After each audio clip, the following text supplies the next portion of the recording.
Hello students, today we'll be starting a new chapter in economics for standard 11 student. The name of the chapter is Fundamental Concepts and Terminologies. Chapter number 2 for 11 standard students. So let's start. In this chapter आपको basically economics के fundamental concepts के बारे में पता चलेगा, कुछ terms हम clear करेंगे, right? So okay, introduction part में read करियो. Economics studies the rational behavior of human being. Economics में हमेशा ह्यूमन बीइंग कैसे बिहेव करता है, ह्यूमन बीइंग का रेशनल बिहेवियर क्या है, उसके बारे में बात की जाती है. रेशनल बिहेवियर मतलब क्या होता है, इन नॉर्मल सर्कमस्टांसेस वो कैसे बिहेव करेगा. In the context of rationality activities are conducted and are called economic activity. Okay, so ये चैप्टर में बेसिकली सबसे पहले प्राइस और वैल्यू के कंसेप्ट पे आ जाते हैं. Price and value, right? Let's see. In everyday language, we use the word price and value alternatively to denote something, to denote the same thing. हम हमेशा कोई चीज की प्राइस और कोई चीज की वैल्यू को सेम मानते हैं. हम प्राइस और वैल्यू ऑल्टरनेटिवली यूज कर सकते हैं. इसकी प्राइस क्या है, इसकी वैल्यू क्या है, मतलब एक ही चीज के लिए एक ही चीज का मीनिंग डिस्क्राइब करने के लिए कभी उसको प्राइस बोलते हैं, कभी उसको वैल्यू बोलते हैं. मतलब ऑल्टरनेटिवली प्राइस और वैल्यू को एक ही मानते हैं. क्लियर? एवरीडे लाइफ में अगर देखा जाए तो हम प्राइस और वैल्यू को एक ही चीज मानते हैं. फॉर इंस्टेंस, मतलब एग्जाम्पल के लिए बताया, वी मेक द स्टेटमेंट, हम ऐसा बोलते हैं, this good is expensive, this good is valuable, this good has a high price. When these statements are made, they are made without drawing the difference between price and value. हम बोलते हैं ये जो good है particular वो expensive है, ये good बहुत वैल्यूएबल है, ये गुड बहुत हाई प्राइस का है. तो जब भी हम बोलते हैं इसकी वैल्यू बहुत, ये पेन की वैल्यू बहुत ज्यादा है, ये पेन की प्राइस बहुत ज्यादा है, जब भी हम ये वर्ड यूज करते हैं तो हम ये नहीं समझते कि प्राइस और वैल्यू के बीच में फर्क है. हम प्राइस और वैल्यू को सेम मानते हैं when we talk in everyday life. Everyday life में हम प्राइस और वैल्यू को सेम मानते हैं. Clear? But in economics, economic point of view में प्राइस, ओके ठीक है, तो हम एवरीडे लाइफ में प्राइस और वैल्यू को ऑल्टरनेटिवली यूज कर लेते हैं. प्राइस और वैल्यू को सिनोनिम मानते हैं. प्राइस के बदले वैल्यू, वैल्यू के बदले प्राइस, भी ऑल्टरनेटिव. पर इकोनॉमिक्स में जो प्राइस और वैल्यू दोनों बहुत डिफरेंट है. So it is necessary to first understand the concept of value. अब बोला इकोनॉमिक्स में प्राइस और वैल्यू दोनों अलग अलग चीजें, हम उसको एक ऑल्टरनेटिवली यूज नहीं कर सकते. तो सबसे पहले हम वैल्यू पढ़ते हैं. वैल्यू मतलब क्या होता है? वैल्यू को आप दो पॉइंट ऑफ व्यू से समझ सकते हैं. From the point of view of use, that is called use value, and from the point of view of exchange, that is called exchange value. Clear? तो अभी अपन ने ये पढ़ा कि जनरल एवरीडे लाइफ में हम प्राइस और वैल्यू को अल्टरनेटिवली यूज कर लेते हैं. हम प्राइस और वैल्यू को एक ही मानते हैं, हमको उन दोनों को में डिफरेंस नहीं दिखता. बट इकोनॉमिक्स के पॉइंट ऑफ व्यू से प्राइस और वैल्यू दोनों बहुत अलग अलग चीज है. तो पहले हम वैल्यू क्या होता है वो समझते हैं. बोला है वैल्यू को आप दो पॉइंट ऑफ व्यू, दो पर्सपेक्टिव से जान सकते हैं. पहला पर्सपेक्टिव है from the point of view of use, जिसको हम यूज वैल्यू बोलते हैं. एंड जो दूसरा पॉइंट ऑफ व्यू है from the point of view of exchange, जिसको हम एक्सचेंज वैल्यू बोलते हैं. क्लियर? अब आगे इसको कंटिन्यू करते हैं, राइट? तो सबसे पहले अपन यूज वैल्यू क्या होता है वो देखते हैं. Use value is determined by the usefulness of a commodity to a consumer for his or her need. आपको वर्ड से ही समझ आता है यूज वैल्यू मतलब क्या होता है. यूज मतलब उसकी यूजफुलनेस कितनी है. कोई भी कमोडिटी की कस्टमर को कितनी यूजफुलनेस है, उसको हम लोग बोलते हैं यूज वैल्यू. तो यूज वैल्यू को सिर्फ वर्ड से ही हम समझ सकते हैं कि कोई भी कमोडिटी की यूज वैल्यू मतलब क्या होता है, उस कमोडिटी की कितनी जरूरत, कितनी यूजफुलनेस है कस्टमर को. Example, food, water, sunlight have a high use value for all people in general. अगर मैं बोल रही हूँ फूड, तो फूड की यूज वैल्यू क्या होगी, बहुत हाई होगी फॉर एवरी पीपल. हर इंसान के लिए फूड की यूज वैल्यू बहुत हाई होती है. एयर की यूज वैल्यू, सनलाइट की यूज वैल्यू बहुत ज्यादा होती है, बिकॉज हर इंसान को एयर, वाटर, सनलाइट इसका यूजफुलनेस होता ही है. क्लियर? तो सबसे पहले आता from the point of view of use value. Use value मतलब एक कमोडिटी की कितनी यूजफुलनेस है कस्टमर को अपनी नीड सेटिस्फाई करने के लिए, उसको यूज वैल्यू बोलते हैं. जैसे बोला है, आपको एग्जाम्पल पता है, फूड, वाटर, सनलाइट, ये सारी चीज ऐसे है जिनकी बहुत हाई यूज वैल्यू होती है हर इंसान की लाइफ में इन जनरल. अब देखते हैं एक्सचेंज वैल्यू क्या होता है.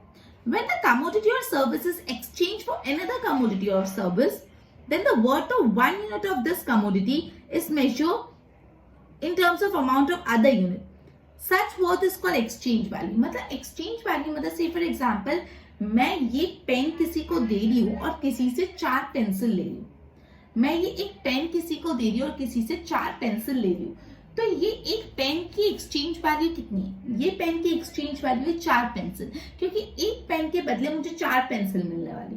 अगर एक पेन देके मुझे 2 पेंसिल मिल रही है, तो ये एक पेन की एक्सचेंज वैल्यू क्या है? 2 पेंसिल। एक्सचेंज वैल्यू मतलब आप एक प्रोडक्ट को जब दूसरे प्रोडक्ट के साथ एक्सचेंज करते हो, तो आपके एक प्रोडक्ट के सामने आपको सामने से कितने प्रोडक्ट मिलते हैं, उसको बोलते हैं एक्सचेंज वैल्यू। आपके टेक्स्ट बुक में जो एग्जांपल दिया हुआ है उसको एक बार देखते हैं, let's see. Okay, if 1 kg of wheat exchange for 1 kg of rice, so the exchange value of 1 kg of wheat is 1 kg rice. अगर 1 kg wheat के लिए सामने 1 kg राइस मिल रहा है, अगर 1 kg wheat एक्सचेंज करके 1 kg rice mill रहा है, तो ये जो 1 kg wheat है उसकी एक्सचेंज वैल्यू क्या है? ये जो 1 kg wheat है उसकी एक्सचेंज वैल्यू क्या है?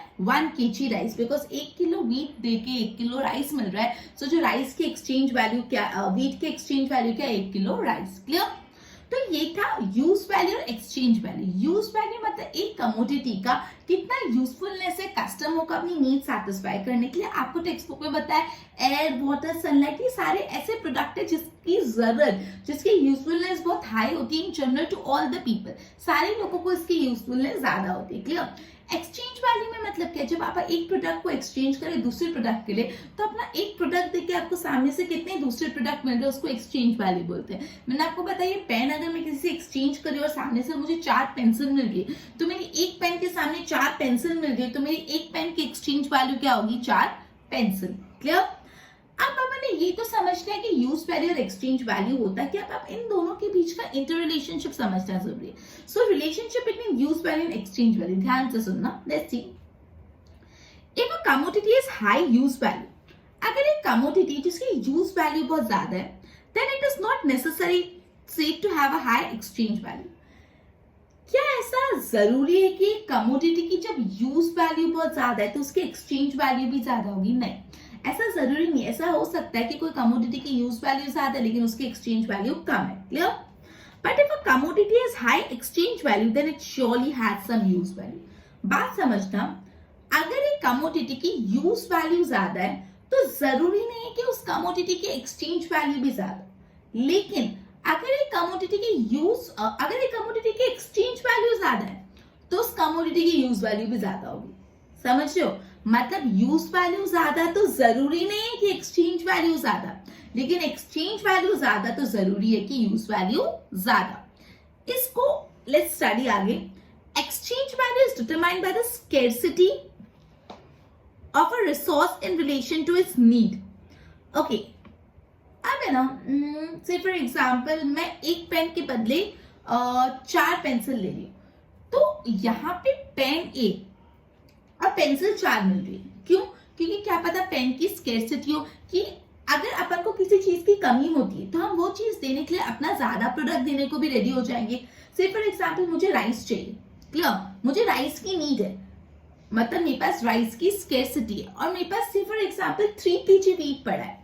मैं किसी को बोल रही हूँ कि आप मुझे प्लीज राइस दे दो, मुझे राइस की भी नीड है। वो बोल रहा है नहीं मैं तो राइस नहीं दूंगा, मैं 1 kg व्हीट के लिए राइस ही दूंगा। तो मैं क्या बोल रही हूँ, चलो एक काम करो 3 kg व्हीट ले लो, क्योंकि मुझे अभी राइस की नीड है। मैं अपना 3 किलो व्हीट देने के लिए भी तैयार हूँ 1 किलो राइस लेने के लिए। मतलब सिर्फ 1 किलो राइस के लिए मैं 3 किलो व्हीट भी देने को तैयार हूँ। क्यों मैं 3 किलो व्हीट देने को तैयार हूँ? बिकॉज मेरे पास राइस की स्कैर्सिटी है। क्लियर? मेरे पास राइस की क्या है? स्कैर्सिटी। ओके, सो मुझे राइस की स्कैर्सिटी है, इसलिए मैं 1 किलो राइस के लिए अपने 3 किलो व्हीट देने के लिए तैयार हूँ, क्योंकि मुझे राइस की स्कैर्सिटी है। सो यहाँ पे यही बोला, exchange value is determined by the scarcity of resource in relation to need. जब आपको कोई रिसोर्स की कमी है इन रिलेशन टू उसकी नीड, तब एक्सचेंज वैल्यू डिटरमाइन होती है। Okay, goods are demanded if they have some use value and if they are scarce in supply in relation to their demand or their supply, it is controlled by few people, then they have a higher exchange value. मतलब क्या बोला यहाँ पे देखो, goods are demanded because they have certain use value. कोई भी good की demand कब तभी होगी बिकॉज उसकी कोई यूज वैल्यू। ऑब्वियसली ना, अगर कोई प्रोडक्ट यूजफुल ही नहीं होगा तो लोग उसको डिमांड ही क्यों करेंगे? तो कोई भी प्रोडक्ट की डिमांड कब होगी? जब उसकी कुछ यूज वैल्यू है। अब ये प्रोडक्ट की डिमांड के हिसाब से अगर इतना सप्लाई नहीं हो पा रहा तो उस प्रोडक्ट की एक्सचेंज वैल्यू बढ़ जाएगी। ये बात को समझना। पहली बात बोला है, अगर कोई भी प्रोडक्ट की डिमांड है तो वो प्रोडक्ट की डिमांड इसलिए क्योंकि उस प्रोडक्ट की कुछ यूज वैल्यू है, राइट। अगर कोई चीज यूजफुल ही नहीं है कस्टमर को तो वो उसको क्यों डिमांड करेगा। अब डिमांड आ गई उस प्रोडक्ट की, लेकिन जितनी डिमांड है उतना सप्लाई नहीं हो पा रहा, या सप्लाई कम है, या सप्लाई कुछ फ्यू पीपल कंट्रोल कर पाएंगे। जो डिमांड जितना सप्लाई नहीं हो पा रहा, मतलब स्केर्सिटी क्रिएट हो रही है। तो जब किसी चीज की स्केर्सिटी होगी तो उसकी एक्सचेंज वैल्यू क्या हो जाएगी, हाई हो जाएगी। क्लियर। जैसे एग्जांपल प्रीशियस मेटल डायमंड। अब ऑन द अदर हैंड उल्टा देखो, if goods are highly useful but have unlimited supply. अब गुड्स अगर हाईली यूजफुल है, कोई प्रोडक्ट ऐसा है जिसकी यूज वैल्यू बहुत ज्यादा है लेकिन उसकी सप्लाई भी बहुत ज्यादा है, मतलब कोई प्रोडक्ट जिसका यूज भी ज्यादा है लेकिन साथ साथ उसकी सप्लाई भी ज्यादा है, then they do not have exchange value. तो उनकी इतनी एक्सचेंज वैल्यू नहीं होती और may have a very low exchange value।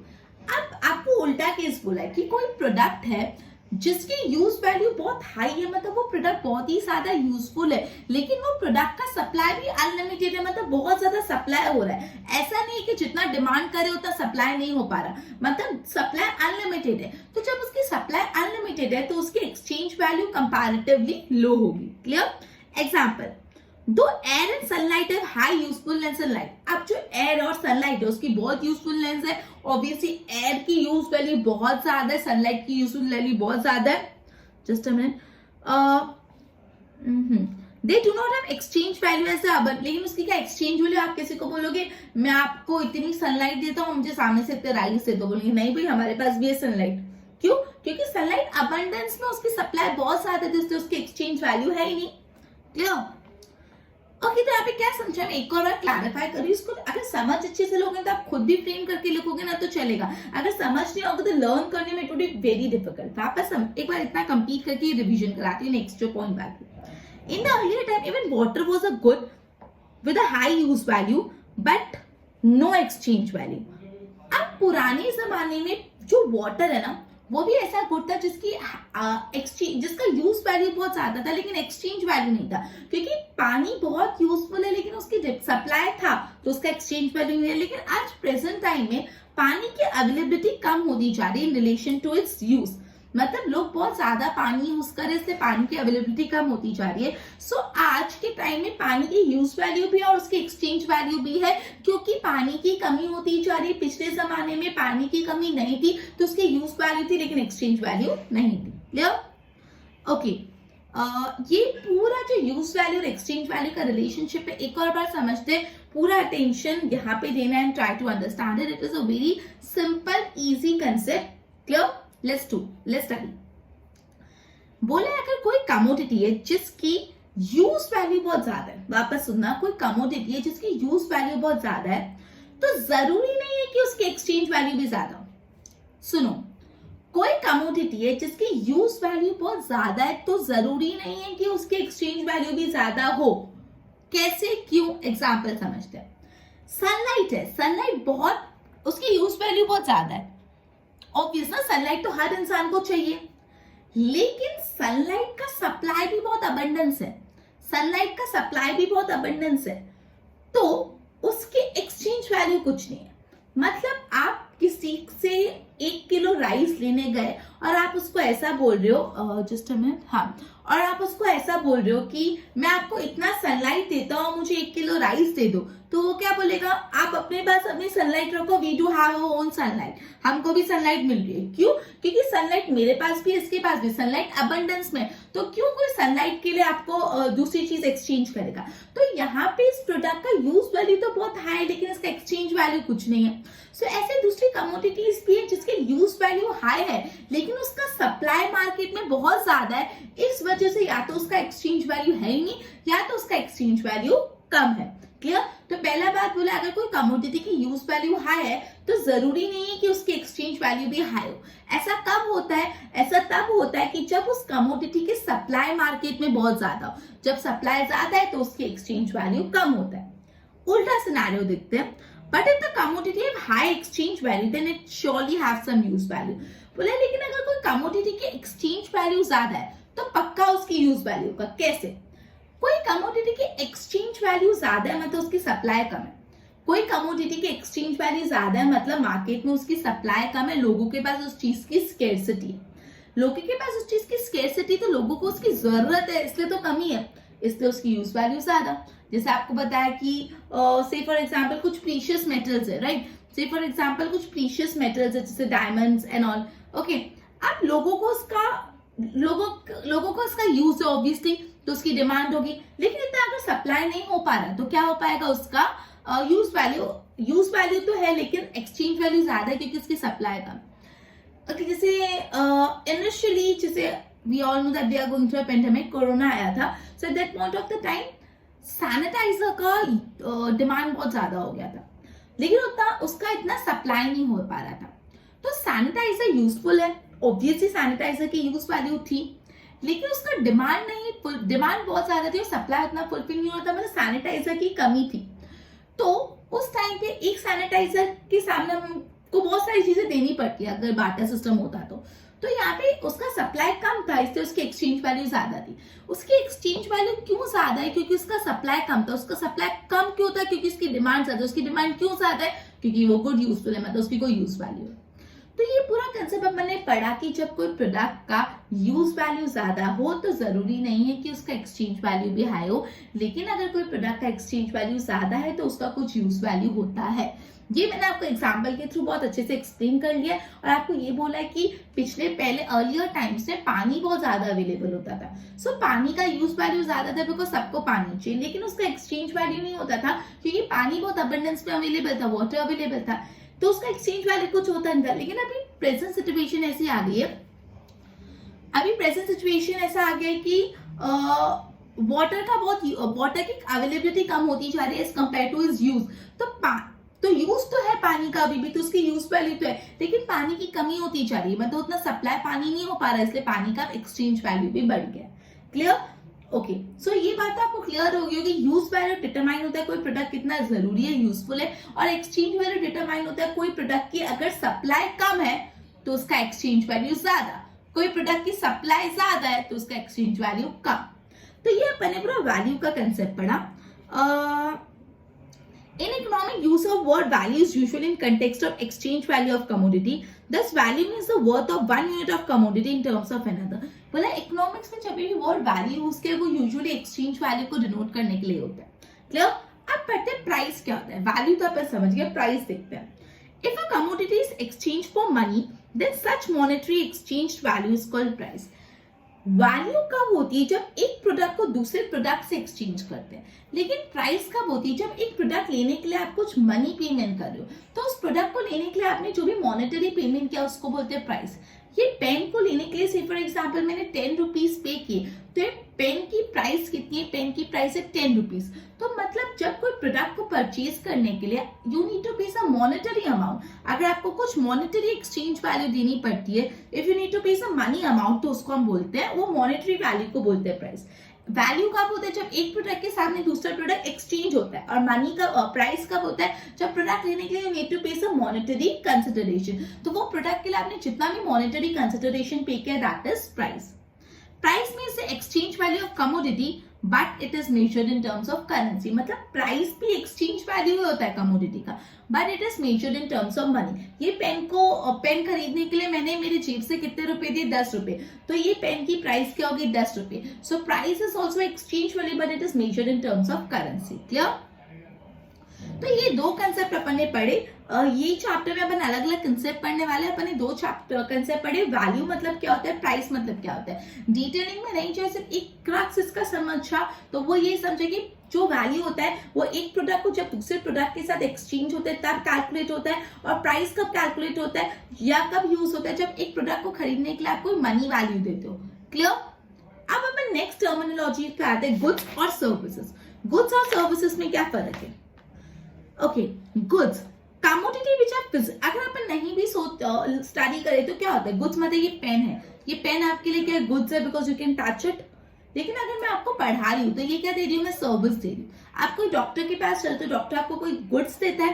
नहीं, वो आपको ट्रीटमेंट करते हैं, वो आपको बताते हैं आपकी कौन सी बीमारी है, आपको कौन सी मेडिसिन लेनी चाहिए एक्सेट्रा. सो डॉक्टर्स भी क्या करें, सर्विसेज दे रहे हैं. टीचर्स क्या करें, सर्विसेज दे रहे हैं. क्लियर. चार्टर्ड अकाउंटेंट्स क्या करते हैं, सर्विसेज देते हैं. सो बेसिकली ये चीज होती है सर्विसेज, बिकॉज आप उनकी सर्विस को टच नहीं कर सकते. गुड्स मतलब कोई चीज उसको आप टच कर. ओके, सो गुड्स बेसिकली क्या होते हैं, commodity which have a physical existence are called goods. A very simple definition, जिस भी commodity का physical existence होता है, ये पेन है, ये पेन का physical existence है, you can physically touch it, you can physically feel it, you can physically write from it, right? So ये पेन क्या है, it is a commodity, it is a goods. मतलब जिस भी commodity का physical existence होता है, उस commodity को हम लोग goods बोलते हैं. Clear? In economics, they are not mean to satisfy the needs of, they are meant to satisfy the need of consumption or service. Commodity which are intangible or do not have a physical existence. Very simple. जो commodity basically जिनका कोई physical existence नहीं होता, जो intangible होते हैं. I mean आपको पता है, मैं यहाँ पे आपको पढ़ा रही हूँ, तो मैं जो आपको पढ़ा रही हूँ, पढ़ाई को आप टच तो नहीं कर सकते. क्लियर. लेकिन आप पढ़ाई को सुन के you can learn the content, right. So ये मैं आपको क्या दे रही हूँ, मैं आपको सर्विस दे रही हूँ, बिकॉज मेरी ये कमोडिटी का कोई फिजिकल एक्सिस्टेंस नहीं है, ये इंटेंजिबल है. सो जो भी कमोडिटी इंटेंजिबल है, जिसका फिजिकल एक्सिस्टेंस नहीं है, उनको हम सर्विसेज बोलते हैं, और जो कमोडिटी का फिजिकल एक्सिस्टेंस होता है, उनको हम गुड्स बोलते हैं. A very simple definition and very easy to understand, right. Okay, let's go further. In economics, they mean to satisfy the need of human life. Economics study activity pertaining to production, consumption, and distribution of goods and services. Economics में basically आपको goods और service का production, उनका consumption, उनका distribution के बारे में पढ़ने को मिलेगा. Okay, food is a good. Food क्या है? It is a good. Obviously, it is a commodity. But cooking is a service, right? देखो, very interesting one. The food that you eat, it is, you go in a restaurant and you order some food, right? So that food you are eating, that is good. But the service of cooking, it is a service, right? Cooking is not a good, cooking is a service, but the food that is being cooked, that is good. Clear. तो जो खाना होता है वो good है, लेकिन खाना बनाने का जो प्रोसेस होता है, खाना बनाने का जो चीज है, उसको हम लोग सर्विसेज बोलते हैं. Clear. Units of goods or stock of goods can be measured cardinally. Service generally cannot be measured cardinally. Cardinally मतलब क्वांटिटी में. गुड्स के यूनिट को, गुड्स के स्टॉक को आप मेजर कर सकते हो क्वांटिटी वाइज, लेकिन सर्विस को क्वांटिटी वाइज नहीं मेजर कर सकते. मैं बोल सकती हूँ मैंने ये किसी को 4 पेन दी, तो ये गुड्स है, मैं इसकी कार्डिनल क्वांटिटी वाइज इसको मेजर कर सकती हूँ 4 पेन. लेकिन मैं आपको नहीं बोल सकती मैंने आपको 5 सर्विस दी, 6 सर्विस दी. क्लियर. तो सर्विस को कार्डिनली मेजर नहीं किया जा सकता, बल्कि गुड्स को कार्डिनली मेजर किया जा सकता है. कार्डिनली मतलब क्वांटिटी वाइज, जिसका न्यूमेरिक वैल्यू है, नंबर वैल्यू है. Clear. However, the time spent after providing a services can be measured. हम ये मेजर कर सकते हैं कि आपने सर्विस कितनी देर के लिए ली. मतलब अगर मैं आपको ट्यूशन 2 आवर्स पढ़ा रही, तो आपने ट्यूशन की सर्विस 2 आवर्स तक ली. ओके, सो सर्विस कितने टाइम के लिए ले रहे हैं, हम वो चीज मेजर कर सकते हैं. Clear. The impact of service in satisfaction of human want is also abstract. For example, the need for knowledge and curiosity satisfy the service of education. However, the exact contribution of service of education in knowledge creation is abstract. मतलब यहाँ पे ऐसा बोला है कि आपको कोई service मिली, उसका जो असर है, आपको उससे जो सेटिस्फेक्शन मिला, वो एब्स्ट्रैक्ट है. मतलब अगर आपको नीड है, नॉलेज चाहिए आपको, या जस्ट अ मिनट, हाँ, नॉलेज की नीड सेटिस्फाई कैसे की जाता है सकती by the service of education. Education provide करें. बट आपने जब एजुकेशन प्रोवाइड की, तो किस हद तक नॉलेज इंसान को मिली, नॉलेज क्रिएशन हुआ, ये एब्स्ट्रैक्ट है. एग्जैक्ट नहीं बोल सकते कि मैंने इतनी एजुकेशन की सर्विस प्रोवाइड की तो सामने वाले को एग्जैक्ट इतनी नॉलेज मिल जाएगी. तो मतलब आप जब सर्विस प्रोवाइड करते हो, तो सर्विस प्रोवाइड करने से सामने वाले को कितना सेटिस्फेक्शन मिल रहा है, वो चीज एब्स्ट्रैक्ट है. एग्जांपल बोले, अगर किसी को नीड है नॉलेज की, और नॉलेज की नीड कैसे सेटिस्फाई होगी, एजुकेशन देके, एजुकेशन की सर्विस देके. लेकिन आपने जो एजुकेशन की सर्विस दी, वो एजुकेशन की सर्विस देखने के बाद आपको अभी तक क्लियरली पता नहीं कि सामने वाले का कितना नॉलेज क्रिएशन हुआ, तो ये चीज एब्स्ट्रैक्ट है. Clear. Have a book is a good and it may be possible to tell about the amount of information obtained from the book. ये बुक है, ये बुक है गुड. ठीक है, बिकॉज ये टेंजिबल, आप इसको टच कर सकते हो. सो अगर आपने बुक रीड की तो आपने इस बुक में से कौन कौन सा कंटेंट पढ़ा वो आप मुझे बता सकते हो. क्लियर. सो बेसिकली कमोडिटी का जो इम्पैक्ट है आप उसको बता सकते हो. सर्विस का impact banana is not quite easy. अब नेक्स्ट पॉइंट पर है टाइप ऑफ गुड्स. कितने टाइप के गुड्स होते हैं? तो देखो 3 टाइप के गुड्स होते हैं. पहला है, नहीं 4 टाइप के गुड्स होते हैं, सॉरी 5 टाइप के गुड्स होते हैं. First, physical goods and intangible goods.